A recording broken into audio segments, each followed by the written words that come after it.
Hello, friends. Welcome into No Pulpit Required. I am your host, Bryce Bowers, and I am just so happy that you have chosen to join us here for our second episode as we are in conversation with Reverend Tyler Heston today. Tyler is the Minister of Faith Formation here at Country Club Christian Church, and as many of you know, sadly, he will soon be departing Country Club to move to New York City. We're also proud of Tyler and him pursuing his PhD at Drew's Theological Seminary and continuing his ministry, but I'm awfully glad that we got him for a conversation before he heads out. So today, the episode title is called Tattoos, More Than Just Skin Deep. And I'll be honest with you, friends, I do not have any tattoos. If you know Tyler, you know that he has quite a few. And it was interesting for me to sit down in conversation to talk about a culture that honestly I don't know much about. And I, quite frankly, learned quite a bit with talking with Tyler about tattoos. And so if you are someone who participates in tattoo culture, is generally a fan of tattoo culture, I think you'll really enjoy this episode. But if you're not, I encourage you to keep an open mind. Maybe do something that my seminary professor would always encourage us to do, to try on this new position or way of thinking. You know how sometimes you go into a store, you see a jacket and you think, oh, I might want to try on that jacket, and you try it on and maybe it doesn't quite fit and you put it back on the rack and that's that. Or maybe you try it on and you think, this looks and fits better than I thought. Maybe I'll check it out a little bit more. Maybe I'll buy it, take it home with me. So I invite you to try on, keep an open mind, and hopefully you'll learn just as much as I did in this conversation. So let's not delay any longer. Here's Reverend Tyler Heston here on No Pulpit Required. I'm sitting here with Reverend Tyler Heston. Hello, Tyler. How's it going today? Hello. It's hot and overwhelming this July afternoon, but it is a good day. Yeah, it is terrible outside. I am already over the hot, and it's mid-July when we're recording this, and it's actually the same day we have our breakfast at the park day, so I am a little bit nervous for that, but I'm glad. Hot pancakes on a hot day. Summer afternoon. That's right, exactly. So, but I'm glad to have you in here. Today we are talking a little bit about tattoos, but as we do here at No Pulpit Required, we always like to ask a warm-up question. So my warm-up question for you, Tyler, is if you had a day in Kansas City and people were coming in, visiting, seeing you from out of town, and you had to plan a day to go out to 3 different restaurants, 3 different meals.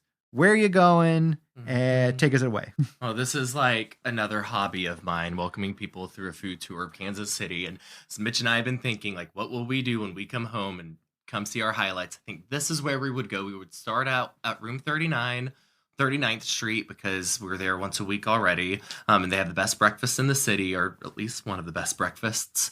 And we love them. And then after whatever we did that morning, we would probably go to lunch at King G, which is like an Italian deli and cocktail bar in the Crossroads. And they have some of the best sandwiches. If we didn't go there, we'd go to Bay Boy for a sandwich, but I'll choose King G. Because, I always hear great things about Bay Boy. They have the best bread. It's the best bread. But King G has a fun array. It's a fun little swanky place inside. And if I'm off and if I'm touring around, then I'll go at 1 p.m. and stay for a cocktail afterwards. There you go. Because they are the best. And then for dinner, I guess it depends on how fancy schmancy, how much we want to spend. I would either go to Chingu in Westport, which is not that pricey, but shared plate, Korean barbecue inspired restaurant. Some of the best food I've had. Such a fun environment, like great staff, great decor, great cocktails. Or if we were feeling a little more down to earth, we'd go to High Dive, which was a dive bar that I thought was just a dive bar until I finally tried their food a couple years ago, and their hamburger keeps me going. Well, that's my little food tour day midtown. Well, and again, I think that's great to have some great suggestions for folks who maybe don't get out as much. But just as a reminder, none of those places are sponsoring us, but some free publicity for all of our friends here in the Kansas City area. So, well, again, it's so good to have you. And today, talking about a topic, and I shared this in the intro of this episode, maybe something that a lot of people, especially of a maybe older generation, might be unfamiliar with, because it's only kind of, in my opinion, recently kind of become more culturally accepted. And that is tattoos. Now, I don't have any for me personally because I'm a chicken. But they don't hurt that bad. See, and that's the thing is I've known you. I haven't been here very long. I'm only known you for a little bit, but you are always so passionate when you talk about going to go to get new tattoos and so excited. And so I guess to start off, how many tattoos do you even have? Oh my gosh, Tyler? I don't know. Mitch and I had to sit down and create spreadsheets the other day because someone asked us this question. I think I'm at 60. I think 60. I hit 60. Oh, but right. I have so many of my buds are like they knew them through their apprenticeship, so I could get like little tiny free, not tiny, but small free ones. And so a lot of them are small, but I think I'm at 60. Wow. Or I've sat down under the tattoo gun at least 60 times, something like that. That's awesome. So why get a tattoo? Like just in a general, like what draws you to this artistic expression? Why not? No, I don't know. When I was younger, I always been interested in creativity, like always been interested in decoration. I always had a really decorated room. I've always been a collector of things. So by the time I was old enough to trust what I wanted and like stable enough to afford a tattoo, I was like, there was no question I want a tattoo. It was something I always wanted. And that's one thing I've learned. I think some people aren't tattooed people. Some people get one tattoo, but some people want to be tattooed and they've never known a time in which they didn't want to be tattooed. Right. Okay. So a lot of that kind of just this idea of, I don't know, I'm trying to put a good word to it that really, like, if you could say what draws you in one word, is it like expression? Is it collection? Well, I think all the time about our conversation I guess I was a part of at a party one time between a visual artist, a graphic designer, a friend of mine who, if you go to Mildred's, which is another lunch option for me, he did all the cool art in there. Then another one of my friends, Maddie, who's a poet, and Maddie has a bunch of tattoos. Travis has none. They were talking about like visual artists really get tattoos because their relationship with graphics and visual arts. It seems like visual artists are a little less quick to get tattooed, but artists of every other stripe are always so tattooed. So what is an artist? We're all artists. As a creative person, of course, it's an outlet for me because I don't do visual art, right? But I'm really interested in it, and I'd rather spend money on art that I can keep on my body since I move so much, and I don't have. It's the one thing that you can't take away from me.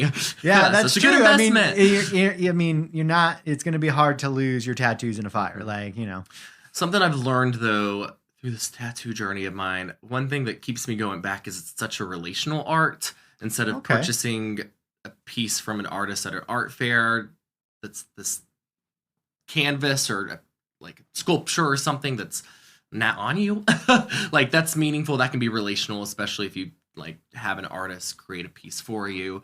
But the tattoos are inherently relational because in order to make them, two bodies have to sit next to each other for, I guess, at least 45 minutes, if not 5, 6, 7 hours. Wow. And although a lot of my tattoos were drawings that my friends or artists had already drawn up, and I said, I like that, let's put that here.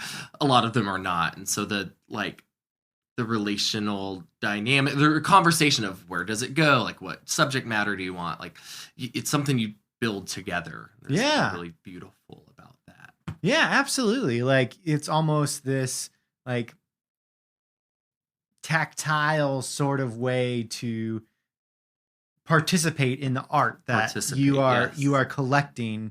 You get a painting and you might commission someone to do a painting or whatnot, but really like it's almost giving up of yourself a little bit for that artwork. Yeah. So. And it's funny talking to tattoo artists that I know, and they all have gone through a threshold past which they're finally comfortable giving away all their art. Like painters can hold on to their paintings or can keep some of them for themselves. But so often tattooists create the art and they rarely see it again. Yeah. And there's something fascinating to me about that. Absolutely. Well, let's knock out just right away one of the questions, something that I hear all the time. I don't personally share this opinion, but I hear it all the time, is it's these two common knocks against tattoos just in general. The first one being you'll be unhireable, and second, you'll regret it when you're older. Mm-hmm. I don't know if you ever heard that. I'm sure you have. Time and time again. Yep, I'm sure you have. But what do you either say to those people, or how do you respond to those kind of criticisms of the art medium? Well, that's the first one. It's unhireable. I remember I must have said something to my parents in high school when I said I want to get a tattoo someday because I was the 18-year-old who on his 18th birthday showed up Mm-hmm. to a tattoo studio back home in Memphis and said, I want these lyrics tattooed on my wrist really small. They're like, we can't do that. And I was too intimidated to ever go back. But my dad was like, you'll never be hireable. And I remember saying, like, I don't want to work at a place where they won't hire me for this reason, which was very much a teenage, like, the world is my oyster. I can dream of anything. But here I am in my 30s, and it's kind of still the same thing. Like, yeah, some people may not want to hire someone with, I don't have tattoos on my hands or neck really yet. But, like, then I don't want to work with you. We have different values, and I'd rather spend time with people and make my money in a place where my values are aligned. And the case is like that's not the world that we live in anymore, especially when I moved to Kansas City. I remember going to the grocery store for the first time, realized every single person had tattoos, whether they were the skater or the yuppie or something in between or outside of whatever spectrum that would be. It's a faux pas no longer in our contemporary world. Or as one of my friends put it should make us more hireable because it shows that we can create disposable income, we can withstand challenging times, and we can commit to something, which is not true for other things. I don't know. That's good. I like that answer. That does make a lot of sense. And I do think it is kind of more culturally acceptable nowadays, especially. So, but for the regret when you're older, I always say tattoos are great practices in making life decisions, or it exercises your decision-making muscle. And something I've learned through this tattoo journey is that fear that we have, oh, am I going to regret this? On the other side is never there like we expect it to be. Like, I've been lucky. I'm glad I waited until I was 25 to start getting tattoos. But even as I've got more tattoos, part of me wants to go get some of the silly tattoos I wanted when I was 18, just to recognize that part of who I am. And first, you can't live your life worrying about what you might regret, because then you're going to sit in your house and do nothing all day. Like, life's scary, so go embrace it and do things you might regret, because you're going to regret not trying it more than anything else. But second, you end up learning that we don't make decisions in a vacuum, be that life decisions about where we live, what we're doing, whatever, what tattoos we put on our body. Once you make that decision and commit to it, you end up owning it more than you realize. And so regret is that tattoo parlor I went to in Memphis when I was 18 was called No Regrets.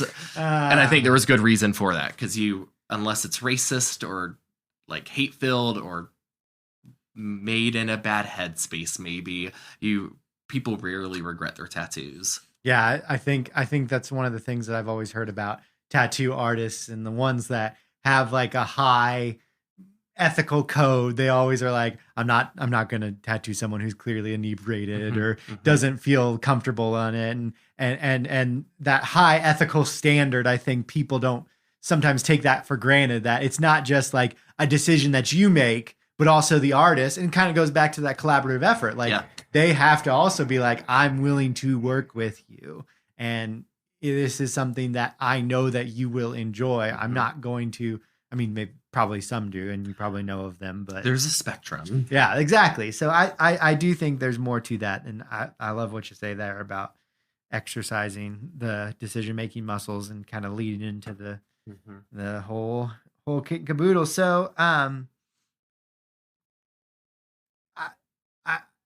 would you talk like, so one of the other knocks, like there's always three knocks, and the third one, which I don't think is that prominent in our culture, even from all different sides of the theological spectrum, is, well, it says in the Bible you shouldn't have tattoos. Feels like that's not really talked about a lot. Some folks who's listening to this might know that and hold to that and won't get one because of that. But I'm just curious, like, do you have some sort of like spiritual connection with tattooing, the practice, any particular one that has a spiritual meaning to you? Yeah. Anything like that? I mean, I love spirituality because everything is spiritual. But in particular, I think there's something about embodiment and getting in your body. That's some context, or something that I often think of when I'm getting tattooed is a tattooist I have one tattoo from, who's in his 50s, has been tattooing longer than I think I've been alive, made the comment that he's noticed people sit better if they have a good meditation practice, or if they like work out regularly or are in their bodies a lot.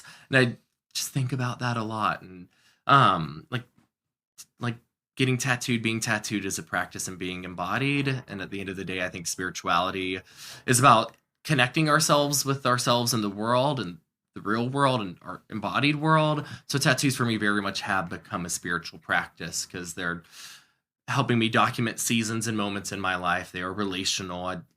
They're creative. Creativity is a spiritual practice. But maybe underneath, around, above, most of all, is that they are a practice. They're getting me more in tune with my body. Most of the tattooists I work with know, like half my best friends here in Kansas City who are tattooists are all queer. There's a lot of, and all my friends who are really tattooed are queer, and we all talk a lot, especially as queer people who've had to apologize for our bodies or find excuses for our bodies, or just be told we're not comfortable in our bodies, whether we're trans and non-binary, or in my case, just gay, and we express ourselves differently than we're quote unquote supposed to. Getting tattoos is a liberative act, and that is spiritual. It's integrating, it's connecting and liberating. That's awesome.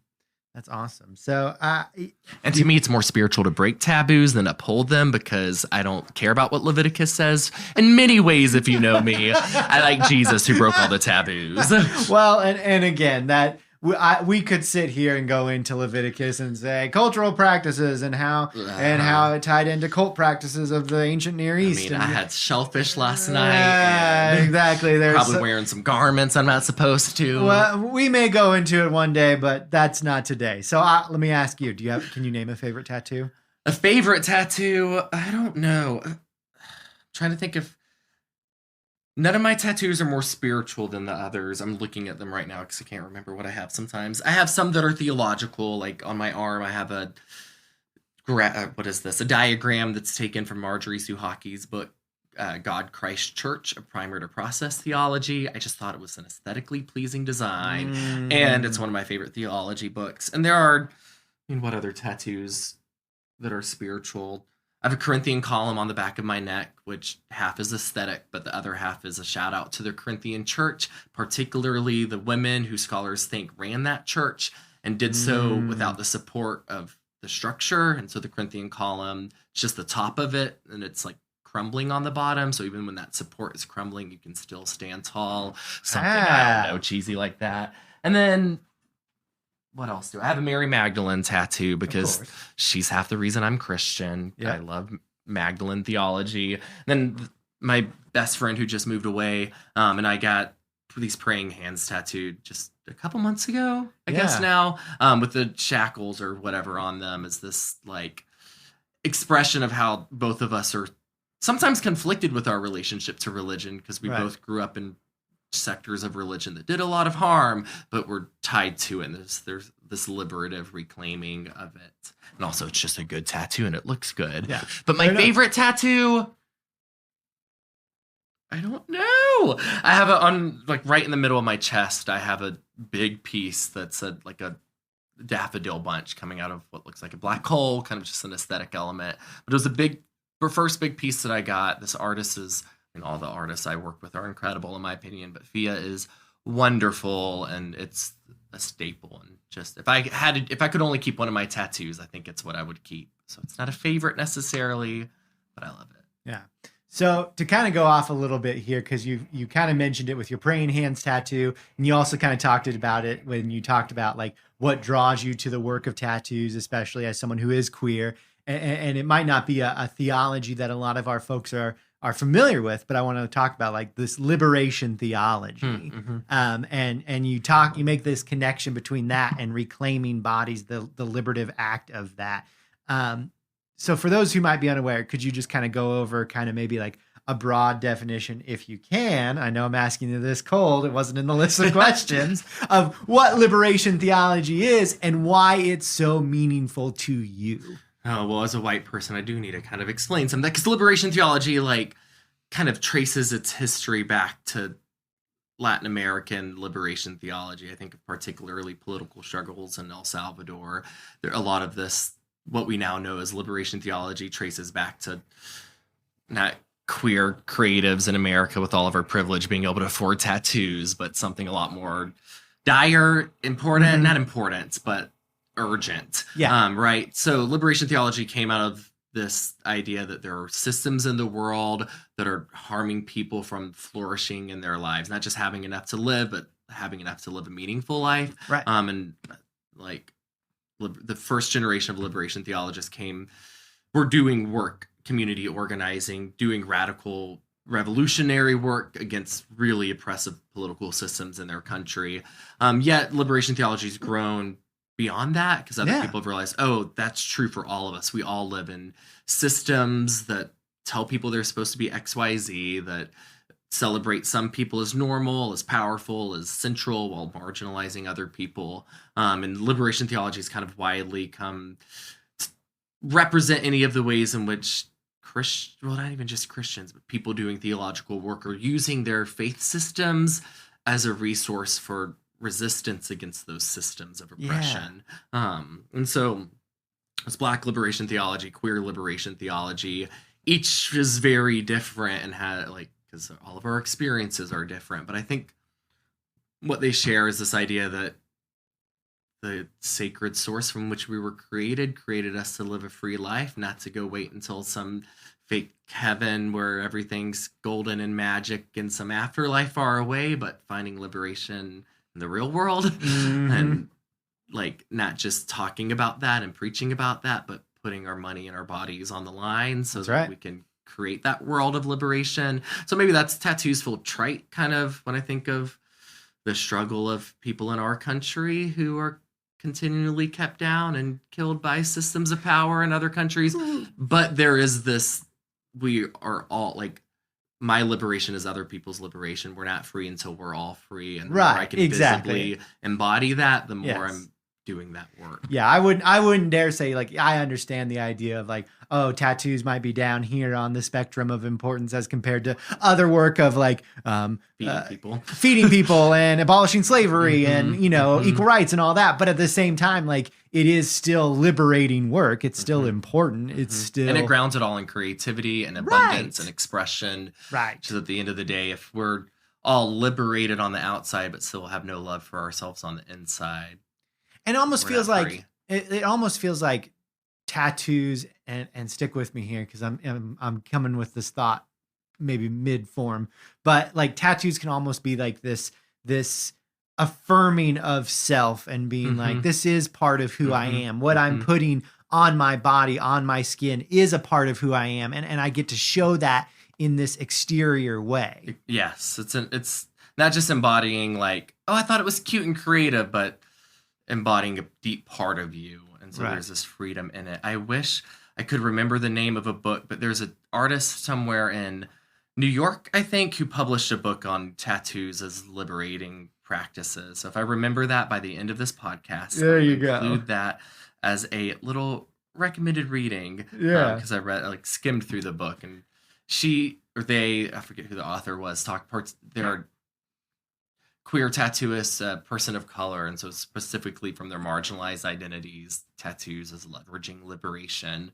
There's resources out there. Yes, absolutely, and I think it's important to, especially if you are speaking as someone who's cisgendered white male, and those in similar circumstances. It's important for us to listen to the voices of people who are unlike us because we need to be more well-rounded, good people. So one of the things we kind of touched on was the cultural appropriateness of tattoos and how that has become more culturally mainstream. I mean, I don't know if I would call it mainstream yet, but it's getting kind of close, if not yet there. Why do you think that change has happened? Because it's definitely been in our lifetimes. Yeah, I wonder. I mean, I think increasingly generations care less about simple taboos. I think we still have a lot more taboos than we realize we do. But instead of these flat, men are supposed to dress this way, women are supposed to dress this way, the surface level taboos we've kind of thrown to the wind. Thank you, 60s, for starting that ball rolling. I don't know. There have always been people resisting those taboos. But I think that some of it, we aren't in a taboo-oriented culture as much. And so people are a little more, there's not that, oh, I'm not supposed to do that. There's oh, why not get a tattoo? I might get it where I cover it up when I go to work, or I'm not going to get a head tattoo or the job stoppers, quote unquote, as we call them in the tattoo culture. But I think some of it's just that broader thing. And I think there's more tattooers. I think for a long time, tattoo studios were predominantly male spaces that were like of a certain subculture. And like, I know people in that world now, and they're not as scary as I thought they were. Tattooists tend to be the nicest people on the planet. But for a long time, there was just no access to tattoos. I think a lot of people wanted them, but it was intimidating to go to this grungy tattoo studio with metal music playing and looking at all the flash on the wall that you may not resonate with, and try to get you had to overcome some access points. So I'm speaking particularly from Kansas City, but this is true in at least bigger cities in Kansas City and I think here, if not Memphis or Fort Worth, where I've lived before. But there's more and more like women tattooists, queer tattooists, and tattooists who I think for a long time tattooists were interested in it's still the art of it, but more the science or the technicality of it. Like, how do you get this ink and skin? And less about the design and art. And there's more and more tattooists who are starting out as artists who are getting into tattoos, which they have a different learning curve of how to place their designs on bodies and the technicality of it still. But for example, the first tattooist that I've worked with, who's now a lifelong best friend, Kat is family to me. Kat was studying illustration and then came across a tattooist who they really liked and realized, oh, if their art makes for good tattoos, I think mine will too. And now they're one of the most like well-known tattooers in Kansas City. And like there's more of a artistic spectrum, artistic flair in tattooing. And I think 20, 30 years ago, you kind of got the Sailor Jerry, all the traditional images, which I like a lot more than I did before I started getting tattoos. And I think once you get into tattooing, you realize those traditional tattoos look really good. But some people, that's not their style, so they're not going to get a tattoo. And that's one reason I did wait so long is I'd seen tattooists in Fort Worth and Memphis, but none of their art really resonated with me. So it took me until I found an artist who I said, I really like their aesthetic. I'll get their work on my body. And I think there's just so many more tattooers out there. So many more people are willing to get tattoos. Well, it's fine. And again, it goes back to what you said to begin, is it's a relational form of media. And so not media, art. Yes. An art medium. Medium. Well, and that's like the good advice. If someone's like, I want to get a tattoo, but I don't know what, set aside the specifics first and look for an artist with whom you resonate. Because once you find that artist, it kind of all flows from there. That's really good advice. So some other advice or some questions that I know folks have. Does it hurt?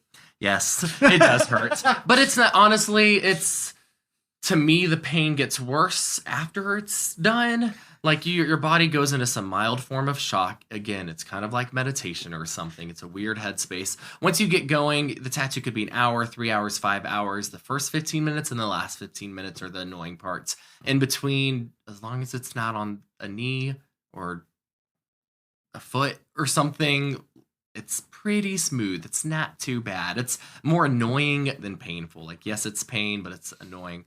Afterwards, however, the healing, for a couple of days, it kind of feels like a scraped knee or scraped skin, and then it's itchy as anything. And so, like I have this big piece on my inner arm. It took, he's been tattooing for 30 years, so it took him an hour and a half, and it was not that bad, and it, some of this goes up almost into my armpit, and I was scared of how it was going to hurt. It was not that bad. He was not too heavy-handed. He was smooth. He knew what he was doing. It was smooth. Afterwards, I felt like I was sick just because of the shock of my body. So it is a physical experience.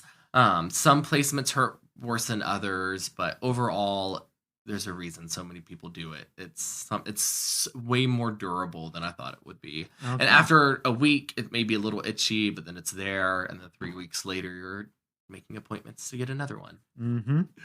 Absolutely. So do you have a favorite tattoo story or anything? Or favorite tattoo story? I know you've shared some of your ones that you have and the meaning behind them, but is there any that you can kind of say, oh yeah, this is one that I have a good story behind? That's a lovely little question. I mean, I have silly little sticky stories for all of them. Or I have a LaCroix can tattooed on my thigh, but instead of LaCroix, it says the title of one of my favorite songs. I just love the shock reaction of that. I mean, so on my thigh, I have one of the hardest pieces to get. Then, like, if you're looking for your first tattoo and you don't know tattooers, find an experienced tattooer because it'll go by quicker. I've worked with a lot of apprentices. My friend Gretchen was a painter before she was a tattooer, and brilliant color work. Most of her tattoos are line work, black and gray. So I was like, I want you to do like a organic looking floral tattoo for me. So we took a clipping from the first houseplant I ever bought, a parlor palm that I still have 8 years later. And she like took a picture of it and tattooed it straight from the picture. So instead of making her own art, she did it straight from the plant. And it took 7 hours and it was exhausting. And there's like 8 shades of green in this little tattoo. And she just took her time because she had never done that type of work before. But it's beautiful. It's one of my most beautiful tattoos. And I love that it's like a piece of my home that I carry with me. That's awesome. There's so many just little ones that don't mean a whole lot. But like the tattoo that Mitch and I got instead of wedding rings on our ring finger, we wanted to get a tattoo because it's cheaper than a ring. That's gonna last longer. I ain't gonna lose it. But we couldn't decide what, because just finger tattoos, a lot of things don't look good on the fingers because it's a small canvas that doesn't age too well. But one of our favorite musicians had some album artwork with a lot of little embellishments in it, and we said, hey, why don't we do that? So we walked into a shop that we knew was good, but didn't know who we would get tattooed from. Turns out the dude who did it, like, just tattooed my friend's fingers 2 weeks prior, and Sabrina's partnered with a tattooist. So, like, Sabrina sought out this artist. We found the right artist to do it, and we were going to pick different emblems, embellish, like, different icons from this artwork and just choose one, and they would look similar, but we ended up choosing the same one. And it was cute to go to that artist's concert a couple months ago and see that emblem like all throughout her imagery still, and I was like, that's our sign. So a lot of the cool stories I think you build with your tattoos come over time. Like the tattoo takes on new meaning on the other side, so don't fret too much about how much a tattoo means, because it won't mean what you think it does in a few years. That's awesome. Okay. That's freeing. Yeah, absolutely. I have funny stories of passing out during getting tattooed, but you can find me for coffee, and we'll talk about those later. Drink water and eat before you get tattooed. Yeah, good advice. So I guess my ending question here, as we're kind of wrapping up, is what's the most important thing you would want to make sure that everyone listening to takes away today about tattoos? Don't judge people. Like, so many of the taboo around it, like what other people do with their body is not your business unless they're harming themselves or others, which goes for so many things. Like, I think doing work around queer inclusion, like, I don't want to be included. I want to live in a world where I'm already there, like, where people aren't judgy in the first place. For tattoos too, like, I don't judge people's tattoos. I celebrate good tattoos when I see them. But I always say that there's no such thing as a bad tattoo, except for the tattoo that you always wanted and never got because you were afraid you might regret it. There are bad tattoos, again, racist, homophobic, like hate signs, whatever. Those are bad tattoos. But one of the things that, even for myself, I learned, like, I used to think I was going to be way more picky with what I got tattooed on my body, way pickier. And I've not been nearly as picky as I thought, because it's about the experience as much as anything else, which is hard to understand until you kind of go through it. But don't worry about what other people are doing. Celebrate when other people express themselves. And I think we will all live happier lives, and we don't need to feel okay about what we're doing because other people are not doing it. Do what you want to do and get tattooed. Oh, that's great. Well, with that, like I said, I appreciate you coming in talking about something that definitely is not something that's talked about from the pulpit, but is a good, important conversation at the very least. And as many folks who would be listening to this know, you and Mitch are getting ready to move to New York as very soon. And I know we're all going to miss you guys here in Kansas City, but no, you guys are off to big, wonderful things in the big city. And there are so many tattooers there, and I'm scared. My friend Fia, who did the big piece on my chest, moved to New York a couple years ago. Chase your dreams. When they were 12 years old, they said, I want to work with this famous tattooist in Brooklyn and go do it big. And when they were 20, they were working with this famous tattooist in Brooklyn. So I will have a GoFundMe up on my Facebook soon, so you can donate to my tattoo fund. Kidding. But yes, all right. Sad and excited for what's ahead. All right. Well, thank you so much, Tyler. Thank you for listening to No Pulpit Required. Our producer is Dan Warnicki. Shannon Gammon is our publicity manager. No Pulpit Required is a ministry of Country Club Christian Church. Here at Country Club Christian Church, we are committed to meeting you where you are and walking alongside you on your spiritual journey to a life with greater meaning. Find out more at cccc, that's 4C's, kc.org. The views expressed in this podcast are of the individual and not necessarily the views of Country Club Christian Church.